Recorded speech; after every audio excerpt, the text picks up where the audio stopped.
تبلیغی جماعت پر ایک صاحب نے اعتراض کیا, یار یہ یوں ہو رہا ہے یا یوں ہو رہا ہے, اس میں یہ خرابی. میں نے کہا ٹھیک ہے, بین الاقوامی سطح پہ دین کی تبلیغ ہو رہی ہے, کوئی آدمی گناہوں کی زندگی میں ملوث ہے, اس کو ماحول تبدیل کرنا ہے. ماحول تبدیل کرنا تو ضروری ہے نا, آپ عادت پڑ چکی ہے جس گناہ کی, اس کو تو گھر چھوڑنا ہے, کچھ دن اچھے لوگوں کے ساتھ رہنا ہے. تو ماحول تبدیل کرنے کے لیے اگر تبلیغی جماعت سے بہتر کوئی دوسری جماعت ہو تو بتا دو, پھر ہم اس کو بند کروا دیں.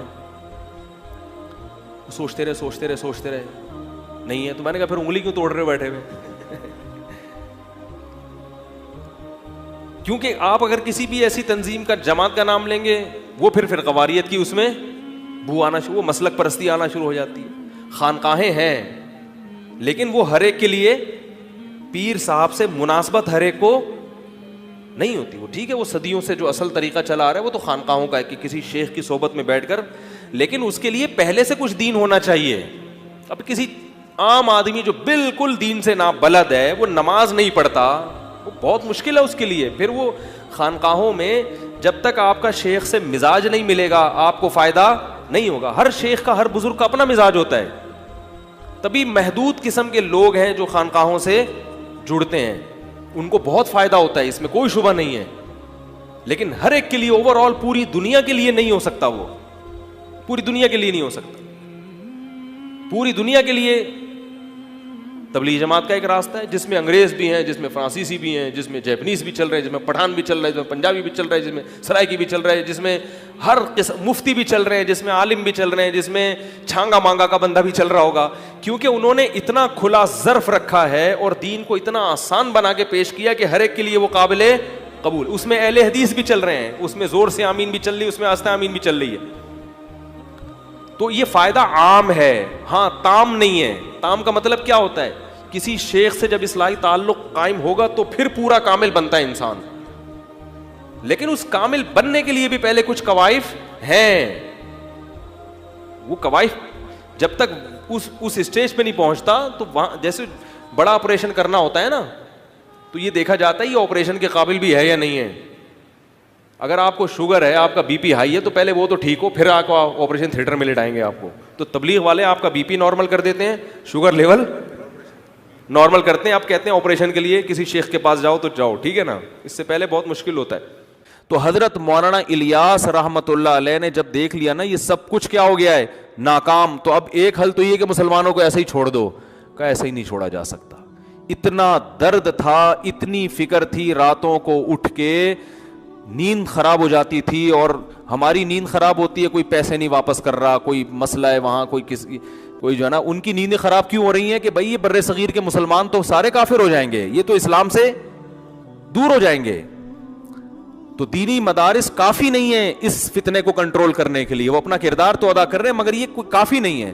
تو انہوں نے کیا کیا کہ لوگوں سے کہا, جا کے منتیں کی, دیہاتیوں کی, پاؤں پکڑے کہ بھائی کچھ وقت ماحول تبدیل کرو, اللہ کی راہ میں نکلو, کلمہ سیکھ لو, کچھ موٹی موٹی ایمان کی باتیں سیکھ لو.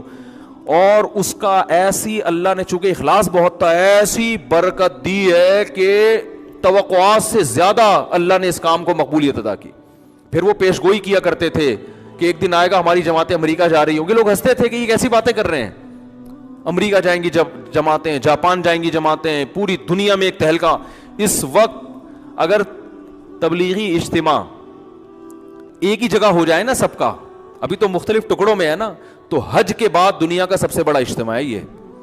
حالانکہ نہ کوئی انٹرٹینمنٹ ہے, نہ لنگر تقسیم ہو رہا ہے, کچھ ہو رہا ہے, نہ کوئی ایئر کنڈیشن روم ہے, مٹی میں دریوں پہ لوگ بیٹھے ہوئے, اور وہ دریاں بھی اپنے گھر سے لے کر آ رہے ہیں.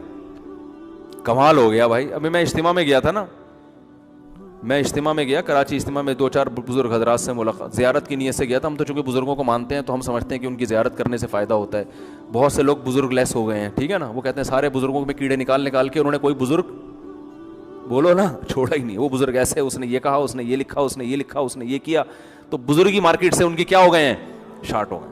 تو مجھے اگر کہیں موقع ملے کسی بزرگ کی زیارت کا, میں کوئی بہت نیک آدمی نہیں ہوں, نہ کوئی بہت بڑا فنٹر ہوں, نہ میں دعویٰ کرتا ہوں میں بہت بزرگوں کی عقیدت ہے, ٹوٹے پھوٹے جو بھی اللہ کبھی توفیق دے دے تو میں کوشش کرتا ہوں کہ زیارت بولو نا کر لی جائے, کہ شاید قیامت کے دن کام آ جائے.